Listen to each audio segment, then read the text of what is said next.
Hare Krishna, Krishna, Krishna Krishna, Hare Hare, Hare Rama, Hare Rama, Rama Rama, Hare Hare. Jai, Jai, Jai, Jai, Hari Bol. Huh?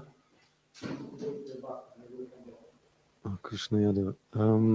Yeah. It's okay. Be as quick as possible. We are already online. It's okay.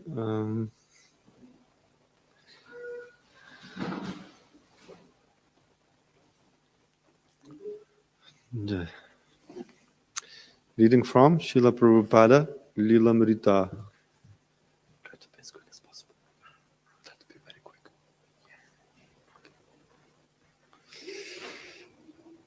This chapter entitled, Let There Be a Temple, Part 1. But late that night, the land was attacked. An elderly Indian widow with local fame as a sadhu became very angry that Mr. S had not given her the land, which she had several times requested. During the night, she sent Gundas to dismantle the brick foundation of the ceremonial cornerstone and to desecrate the pit, which had just that day been filled with flowers and religious objects. The Gundas dug open the hole, threw garbage into it, and stole the posted sign announcing the land's new ownership. Prabhupada was in his room in the Radha Damodar temple when he heard what had happened. He became angry and told his disciples to show the deed to the police. That night, several policemen guarded the land, and when the hired Gundas came again, the police warned that if they caused any more trouble, they would be arrested. And that was the end of that. Prabhupada had several times said that by becoming a devotee, one gains many enemies. The incident also served to confirm Prabhupada's conviction that ISKCON's taking possession of the land should be followed as quickly as possible by construction of a temple. They should at least encircle the land with a fence, build small huts, and live on the land while preparing for the temple construction. TGS. This will be the Krishna Balaram temple, Prabhupada said. We didn't really know what was going on. We all thought it was far away. It was really the boondocks, Raman Reddy. Nobody was out there. It was such an isolated place, and there were lots of dacoits living out there. We thought, if we are going to have a temple out here, no one will ever come. But Prabhupada said, wherever there is Krishna, everyone will come. Prabhupada's secretary Shyamasundar wrote to a god brother about the newly acquired Vrindavan property. This quote, earlier in the day before breakfast, Prabhupada sewed up the 4,100 square yards gift plot in Ramanreti, where Krishna used to sport with friends in the forest, about 10 minutes walk from Radha Damodar. Prabhupada surveyed the land with a rope from his mosquito net, bargained for, drew plans for, drew up the deed for, went to Mathura magistrate court for, and signed, sealed, and delivered in an instant. Prabhupada had asked me to request you that at least 50 men from the United States must come to India immediately. At last we have got a solid program in India, huge projects at Mayapur, Vrindavan, and Bombay. All the lands are acquired, arrangements made, and everything by Prabhupada. But only a few of us men are here to struggle with an immense task, the biggest by far within the society, of developing these three places. And believe me, these projects are more dear to Prabhupada than any yet contemplated. In the month while Prabhupada was away from Bombay, he had left on February 10th. The payment of 50,000 rupees was duly made. Slowly at first, a few devotees moved to Juhuland, living in a tent. At night, the rats and mosquitoes would disturb the devotees' sleep. While attempting to clear overgrown weeds, they came upon empty liquor bottles and overflowing sewage. With help of Prabhupada, the resolution grew weak. But then Brahmananda Swami, whom Prabhupada had put in charge of his Bombay project, returned from Kolkata, where he had been with Srila Prabhupada. Brahmananda Swami was inspired, and he gave the Bombay devotees new impetus. They would have to clear the land and raise a pandal right away. Brahmananda had never put on a pandal program before, but he hired a contractor to build several chatai, palm frond, houses for the devotees and festival tent. Even before the construction could begin, however, the devotees will have to thoroughly clear the land. His Divine Grace, A.C. Bhaktivedanta Swami Prabhupada Ki Jai.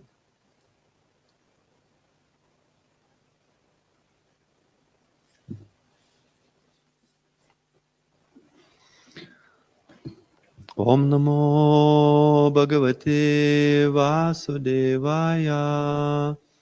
Om Namo Bhagavate Vasudevaya.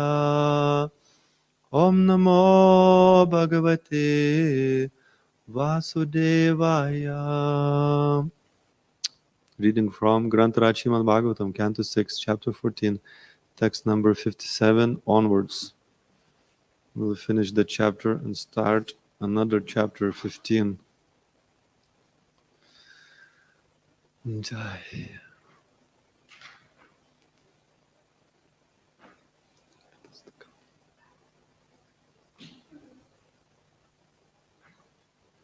No.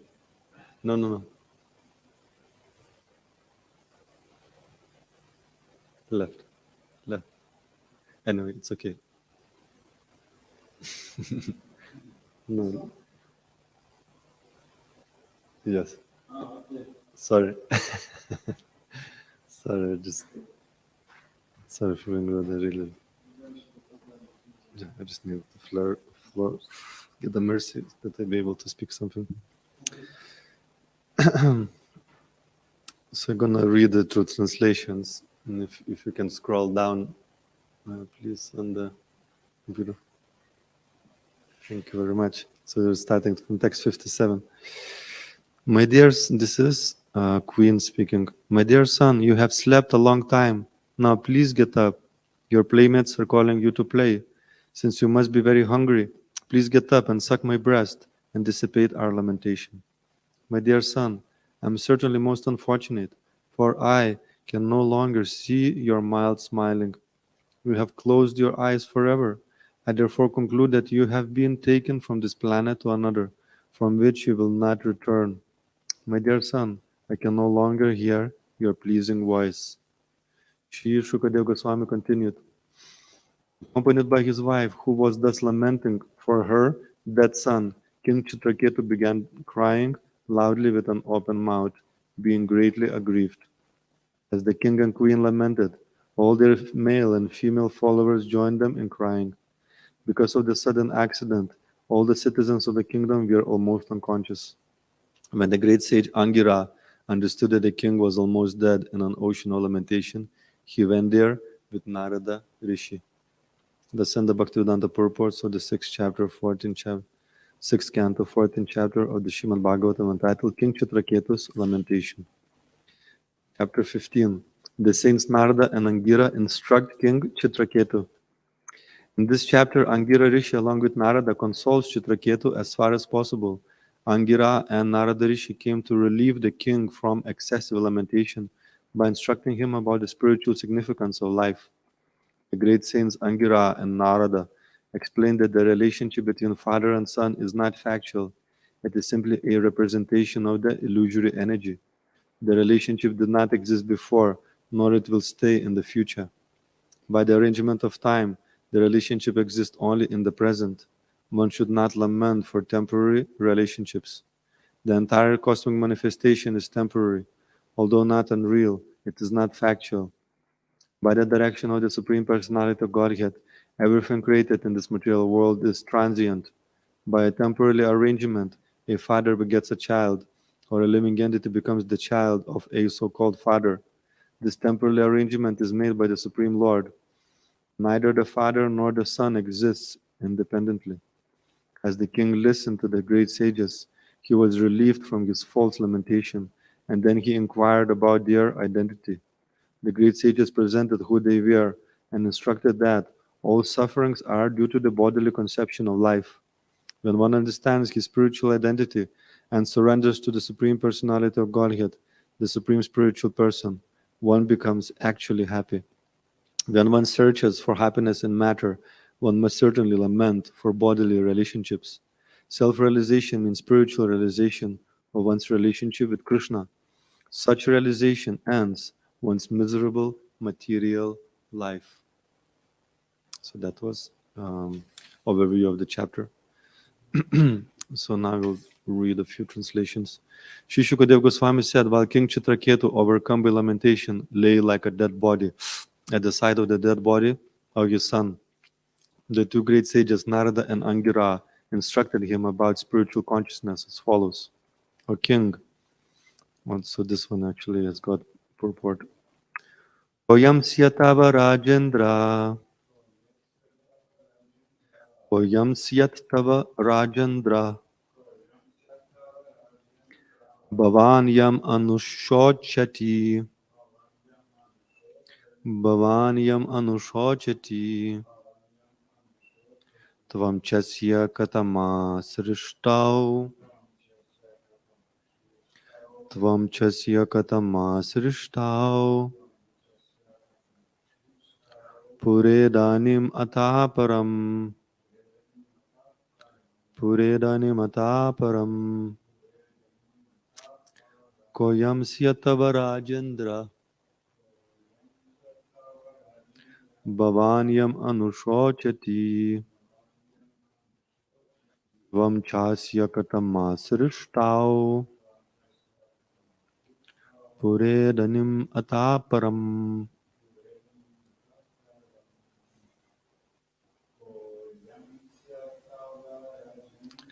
Koyam Syatava Rajendra. Bhavanyam Anushochati. Tvam Chasya Katama Srishtau. Puredanim Ataparam. Word for word. Kaha, who, ayam, this, syat, is, tava, to you, Raja Indra, O best of kings, Bhavan, your lordship, Yam, whom, Anushochati, laments over, Tvam, you, Cha, and Asya, to him, the dead body, boy actually, Katamaha, who, Srishtau, in the birth, Ra, previously, Idanim, at this time, at the present, Ataha Param, and hereafter in the future. Translation and purport by His Divine Grace, A.C. Bhaktivedanta Swami. Prabhupada ki jai. O king, what relationship does the dead body for which you lament have with you? And what relationship do you have with him? You may say that you are now related as father and son, but do you think this relationship existed before? Does it truly exist now?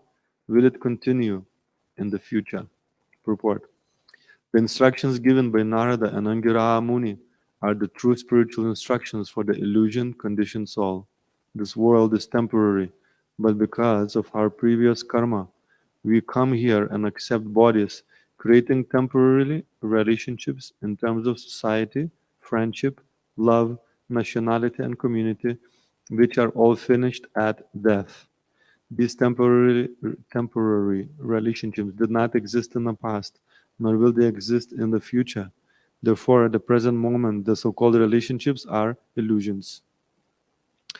Om Jnanatimirandasya Gyananjana Shalakaya Chakshurun Militam Yena Tasmai Shri Gurave Namaha Shri Chaitanya Manobishtam Stapitam Yena Bhutale Swayam Rupa Kadamayam Dadati Swapadantikam Vandeham Shri Guru Shri Yutapada Kamalam Shri Gurum Vaishnavam Shri Rupam Sagrajatam Sahagana Raghunatham Vitam Tam Sajivam Sadvaitam Savadutam Parijana Sahitam Krishna Chaitanya Devam Shri Radha Krishna Padan Sahagana Lalita Shri Vishakam Vitamscha He Krishna Karuna Sindhu Dinabandho Jagatpate Gopisha Gopika Kanta Radha Kanta Namostute Tapta Kanchana Gourangi Radhe Vrindavaneshwari Vrishabhano Sute Devi Pranamami Hari Priya Vanchakalpatarubhyascha Kripa Sindhubhya Evacha Patitanam Pavanebhyo Vaishnavebhyo Namo Namaha Jai Shri Krishna Chaitanya Prabhu Nityananda Shri Advaita Gadadhar Shri Vasadi Gaura Bhakta Vrinda Hare Krishna Krishna Krishna Hare Hare Hare Rama Rama Rama Hare Hare Mukam karoti vachalam pangum langayate girim yat kripatamaham vande Shri Gurum Dinataranam. With the mercy of spiritual master, blind man can see the stars, lame man can cross the mountains, and dumb man can speak eloquently. I therefore offer my respectful obeisances unto the lotus feet of my spiritual master. Vishnupadaya Krishna.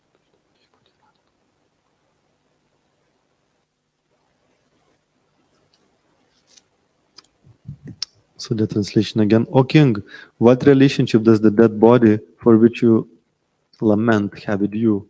And what relationship do you have with him? You may say that you are now related as father and son, but do you think this relationship existed before? Does it truly exist now? Will it continue in the future?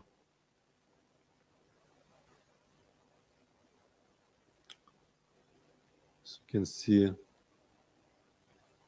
king and queen went into this ocean of lamentation. And as Adi Chaitanya Prabhu has nicely pointed out yesterday, when one becomes overwhelmed with lamentation, it's difficult to see things as they are. And you can see that queen practically went mad, saying, why you closed your eyes, open your eyes and go to play. And then she was blaming God. So there's the various types of things, what happens in this kind of situation, because they were so very, very deeply attached to son, obviously, which is natural, father and son, and they couldn't have child for a long time. Eventually, by the mercy of sages, they got a child, and then they lost again. So to the very degree they were happy, to the degree they were very, very attached, to the very same degree, they become very, very aggrieved. And together with that lamentation, and this is the two coins of this material world, or the two sides of the coin of material existence, is this very, very strong attachment and then very strong lamentation when you lose it. So this is the happiness and distress when you become very extremely attached to the object of pleasure, whether it's a material object or whether it's some sort of relationship, as we hear, people form many relationships in this material existence, on a family level, and partnership and etc., marriage and friendship, all sorts of relationships are there. And it is natural, actually. Krishna is described in the beginning, he was one in Chaitanya Charitamrita, but he expanded himself to increase relationships. So these unlimited living entities that came from Krishna in the different kinds of relationships, worshipping him as a master, or as Vaikuntha planets, or as a friend, as a son, as a supreme lover. All those relationships are there in Krishna. So we also trying to imitate Krishna in this material world. We also are looking for the same, trying to experience the same thing as Krishna, trying to have as many relationships. When we are on our own, then we are struggle. And even, the people who have chosen the path of being a monk, they actually also need relationships. And also, ultimately, that search for relationships becomes only satisfied fully in relationship with Krishna. Until that time, because of influence of mode of passion and ignorance, no matter how wonderful relationships are, they cause pain, they cause suffering, they bring attachment, they bring a certain degree of pleasure for the senses, for the mind, or some intellectual as well gratification. But then the nature of relationships of this material world is that they are temporary. So the thing is that before we came to this material world, we had some different relationships. That's the thing, different set of mother and father, different set. You were born in a different nationality, born in a different country, you had a different identity. Sometimes we are male, sometimes we are female, and we leave all that behind. On a very, very rare occasions, it's quite exceptional. Generally, people are born in a different set of father, different set of nationality, in a different, sometimes gender, and etc. On very, very rare occasions, you kind of are born again with the same set of people. Generally, you're end up in different country, maybe the country that you hated. They think, such and such, I don't like English. You're Scottish, I don't like English. You're born in England next life. Or maybe you have some attraction to Scotland or something. Or, I hate Russians, for example. And then nowadays, many people hate Russians. But because of that consciousness, you may remember a Russian person. In the next life, you become a Russian. So you have to be very, very careful who we hate. And we have to be very careful who we become attached to. Is a very, very great challenge. Actually, Bhakti path is not, of course, not to become averse, not to become hateful, and not to become extremely attached. So you see, Vedic culture is such that actually, if you follow it strictly, it helps you not to become extremely attached and not to become extremely hateful. It's not even a part of a extreme detachment. Is just a seeing everything in Krishna's service, connecting everything with Krishna, and also, sorry. Yes, translation. It's a mic there. You need to hold the button for a little, the bottom button. Oh, yeah, that one. Just hold it until it goes light. Hari Hari, Hari Hari. I'm sorry for interrupting. Just in my mind came this verse. Nanirvino nati sakto bhakti yoga se siddhida. Bhakti yoga se siddhida. The one who wants to achieve the ultimate goal of the bhakti, who wants to practice bhakti actually, he need to be nanirvino, not to like hateful to the material energy. Mm. Nanirvino, na ati sakto, not so attached. Also, from one hand, so he should be not so, yeah. And this Krishna pronouncing this verse in the 11th canto of Bhagavatam in the instructions of Uddhava Gita. So he says, Yadrichhayamat kathadau jata puman jata shraddha yatha puman nanirvino natisakto bhakti yogadasya siddhina. Yeah. No, fantastic. Thank you so much.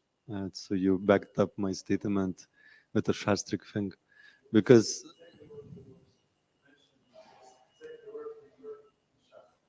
perfect, wonderful, wonderful. Thank you. So that's an amazing thing. So people then think, I shouldn't become attached to anything in this material world. It may feel that you have to go another extreme and become very hateful. Sometimes people, when they read the Srimad Bhagavatam in the kind of immaturity, they think now I have to spit on the objects of attachment, of this material existence. So that's another extreme. And what happens with extreme attachment or extreme detachment, that it tends to be always on your mind. The object of your hate and the object of your attachment is there on your mind. So then, therefore, you become materially absorbed in those feelings.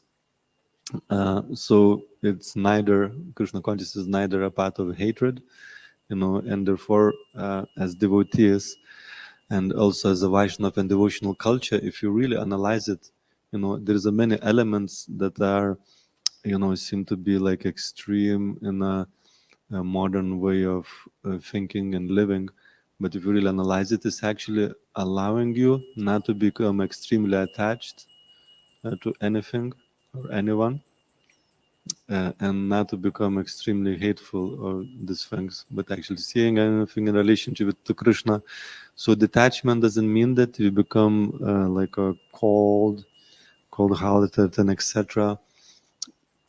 But we express the soul's propensity to serve Krishna, and for relationships, Krishna becomes our ultimate goal and ultimate object of love and ultimate object of relationship. But because when we read these verses that you have to be detached, that that relationships are illusionary of this material existence and bodily, it doesn't mean that when we go through that material existence unto our next life, hopefully it's going to be a spiritual life, you remember Krishna.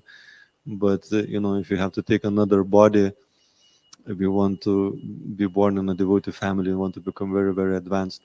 So as we're going through these relationships, we are not hateful neither.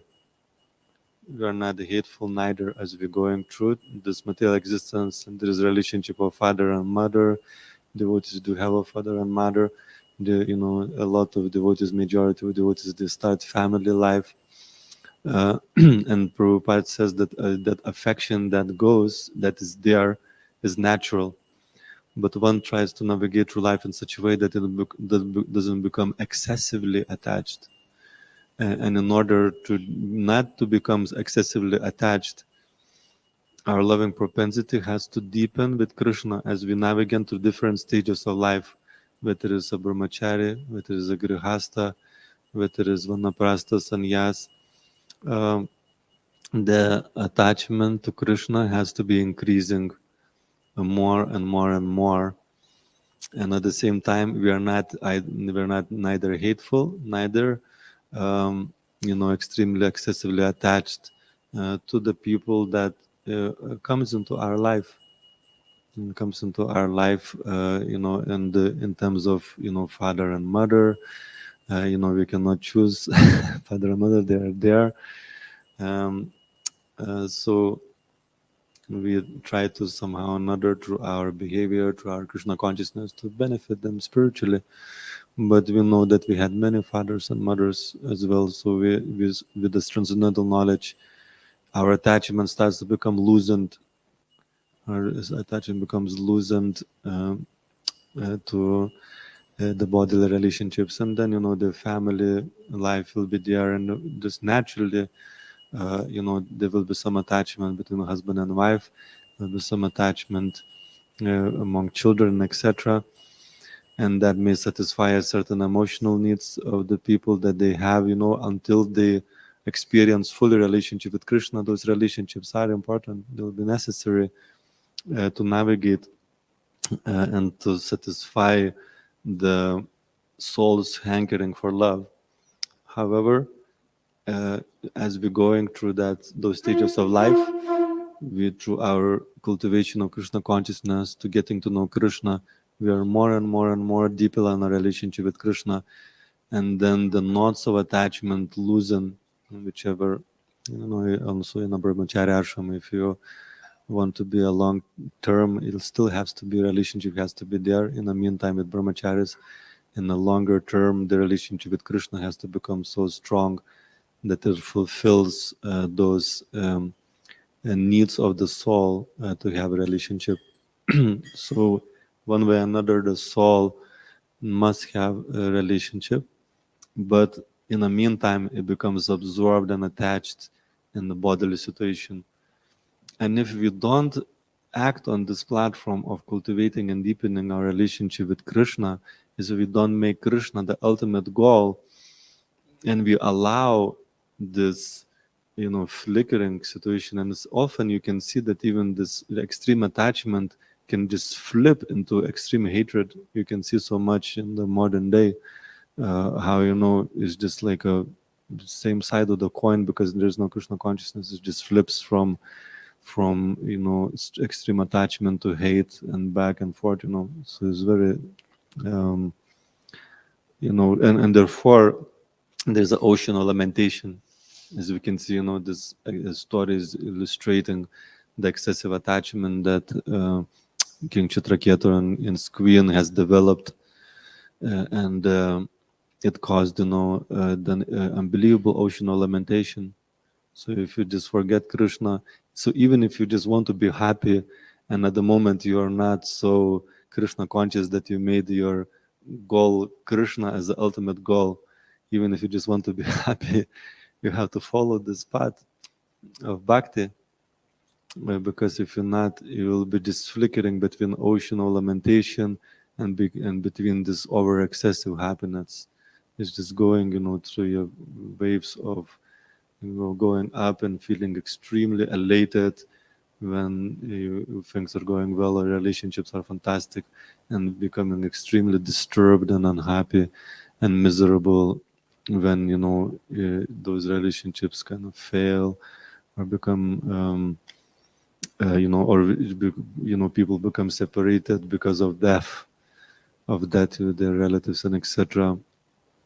Even if you just want to be happy, you have to follow this middle path. And of course, there are some traditions who say, okay, forget the God, and you just try to navigate in the middle, and just keep your relationships low. But ultimately, the soul will be lonely, without relationships, and just trying to, not to become too attached to anything of this material world. There are some paths. And the people experience certain degree of happiness with that detachment, but because it's not really satisfying the soul on a deep level, there is a lacking there. There will be some misery, and and what happens if you merge into nothingness? Certain paths leads you into nothingness or into Brahmajyoti, into the light.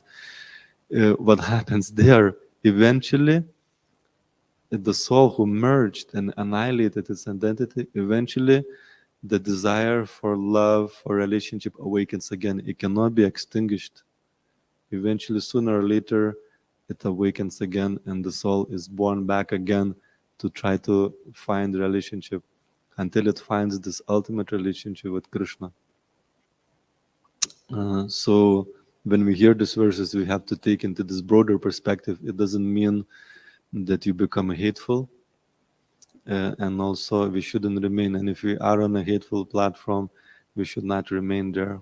We should find the ways to let it go, the enmity, the hatred, and etc. Because it will, what the object of your hatred, we will acquire. If whatever we meditate, that we become. That is the problem. That is the problem of becoming extremely hateful. If we extremely hate someone or something, we start to acquire those qualities that we hate, in the other people, we start to manifest ourselves.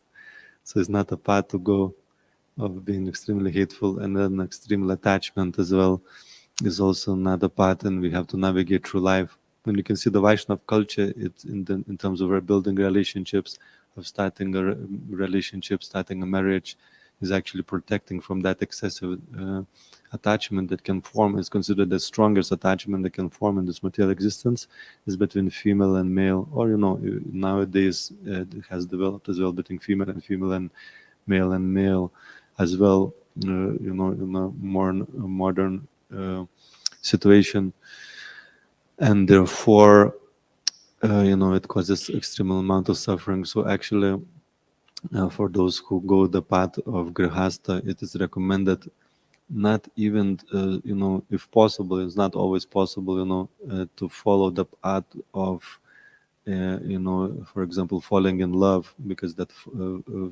forms extremely strong attachment. But I mean, sometimes it's not possible to avoid it. But the whole Vedic culture is encouraging the compatibility as a most important factor, because you may realize later on that the person you fall in love with, that you're completely incompatible, for example, in the course of time. So the Vedic system is compatibility is more emphasis than on the attraction, or physical attraction, or external attraction. It's considered most important thing is that compatibility, and also most important is the third partner. The third partner in a relationship is like one Grihastha couple has written a book called Third Partner. It's about Krishna. So Krishna is there, and of course, for some people who may follow path of brahmacharya, it's very, very few actually will be there who are able to develop this deep relationship with Krishna and find a deep relationship in the ashram itself. That they may not necessity for them, to move on in life, to graduate from Acharya ashram, but it will be a very rare occasion.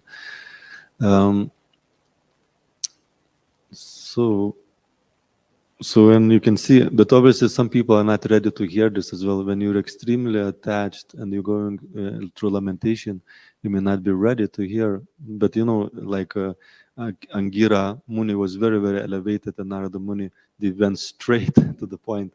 That actually, if you start to preach to somebody who just relative died, and you start preaching this, intense philosophy, why are you lamenting? It was illusory relationship. For most of people will not be able to take it, unless you're like a super elevated, like Angira Muni and Narada Muni. So you have to assess the situation. Sometimes you have to, when there is a loss of a relationship, it has to be a certain amount of time has to pass until we are ready to hear philosophy and try to reconcile things. So sometimes you need to give a good amount of time until we can be able to hear this relationship is temporarily, your father and mother, they passed away, but you're gonna have some mother and father in the next life. Because of that ocean lamentation, we have to often to go through it, because we're not on that level, and we don't have like a person who can instruct us on that level, and just like a cut that relationship so strongly, by the powerful words. But Angira Muni and Narada Muni, being expert judges of time, place, and circumstance, they just immediately went in there. But we can see there are some other examples where it's not necessarily happens. Like, for example, Dhruva Maharaj, when Narada Muni approached, he said, "Why you bother about this kingdom? It's an illusion. You won't be happy by having this lots of money." He kind of slightly instructed it, but he was open that Dhruva Maharaj will be not ready for it. And Dhruva Maharaj said, "Your words are very wise, but I still want the kingdom." So then Narada Muni said, "Okay, so you take this mantra. You take this mantra, and that will fulfill your desire." So sometimes when somebody is extremely attached, and you have to encourage them and say, "Okay, okay, do it. Do it, but do it in a Krishna conscious way." So various situations in our life may come that we may not be necessarily perfect Krishna conscious, or or we are unable to be detached, or we may be even a bit hateful as well. But if you in that situation, just try to do it in a Krishna conscious way. Don't lose your Krishna consciousness. Try to navigate, continue hearing and chanting, continue your strong japa, continue taking instructions, find at least one person that you can trust, who can guide you, who is Krishna conscious, who can guide you and navigate you through those challenges. Still don't think that there's going to be a material solution, but you may have to navigate through those attachment or hatred that has formed, navigate through life, but try to do in the best Krishna conscious possible way. Surround yourself with the devotees that you trust, that inspires you, and you will come out through the other side. When the knot of attachment loosens, then you will be ready for more Krishna consciousness. You'll be happy that you did it in the right way. So are there any questions or comments? Or maybe something online? Maybe? Something online, maybe there's a question online. Oh. It's one of the tabs you will miss.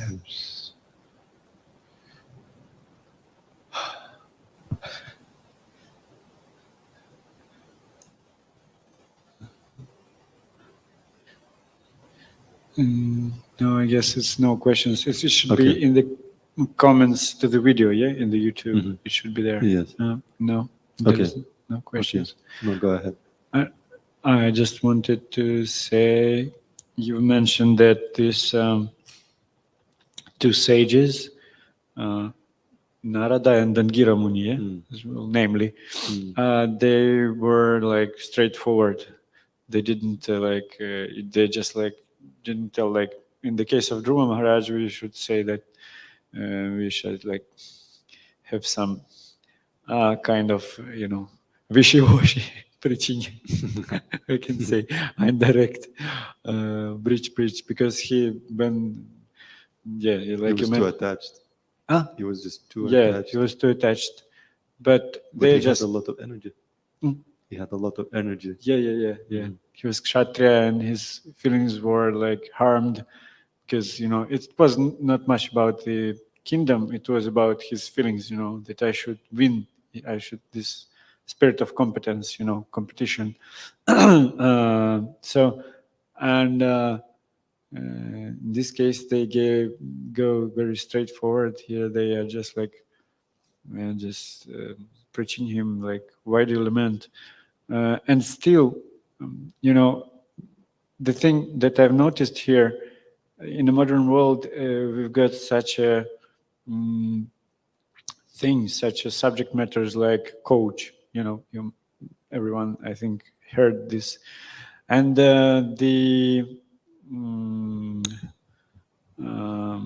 как это сказать, искусство, art. The art, yeah. Actually, the art of this coaching is the art of asking the correct questions. They say that a person has got the answers already. You already know what to do, but you need some, some background, some environment to manifest this. And they are just asking a person some questions. For example, the Coca-Cola, they've got such numerous number of these coaches, and you just can call him whatever. Because if you're stuck in some task, in some assignment in your job, that means you've got you don't see the whole situation. You need someone from the, from aside, just to ask you some questions and to navigate you through this situation. The same thing, the Bhagavatam. Bhagavatam is the topmost thing in the world, and it's so multi-level. We can teach from Bhagavatam so many things. For example, here they are not just telling him, just you do not lament. They're asking him questions. Yes, they are just they are going straight forward. Yes, that's not the case of Dhruva Maharaj. They are asking him these questions, very elevated questions, but still it's questions. He can say, no, I'm not, I don't think so. They're giving, in other words, they are giving him choice. This is the art, this is the art of sages. Now they are acting like a coaches, actually. Not preaching them in a corner, Yeah. but is asking questions. Yeah, they know that king is already ready for this, but they are not addressing these questions to the Powerful point. queen. To the queen, they don't ask these questions. She's to lament. Yes. She's like in this, mood that, Overwhelmed completely. yeah, she's completely overwhelmed. Yeah. So they are asking him because he's a man and he is like potentially he's a devotee, like Maharaja Chitraketa, and they are asking him questions to reveal, to awaken, make his consciousness awaken, and it works. And intellectual as well when you start asking questions. And actually, that's a really good point. Thank you so much for bringing this up, because also with questions you can assess if a person is ready. Because so let's say the expert already knew that he's ready, but let's say you are not, you don't know if a person is ready for transcendental knowledge. So you can start asking questions, and you can see from the answers if they are ready or not. Yeah, exactly. Yeah.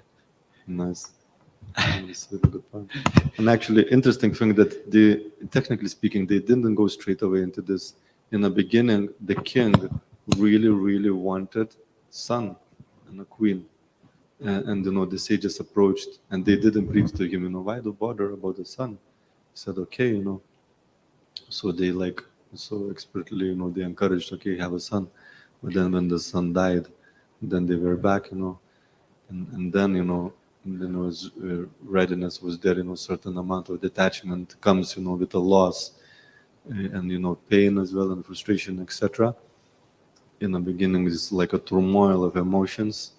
But then, the intelligence starts kicking in, and then it's always a good time to ask questions, because your, intelligence is ready. After this ocean of lamentation is kind of subsided, and there is, then the space opens up for intellectual kind of intelligence, and the questions start to get rise, and the problem can start become addressed on a deeper level, and certain detachment comes and some term realization comes. Nice point, Prabhu. Thank you. Thank you so much. Jai Srila Prabhupada ki Jai. Grantaraj Srimad Bhagavatam ki Jai. Nitai Gaura Premanande. Hari Bol. Ji. Gaura Bhakta Vrinda ki Jai.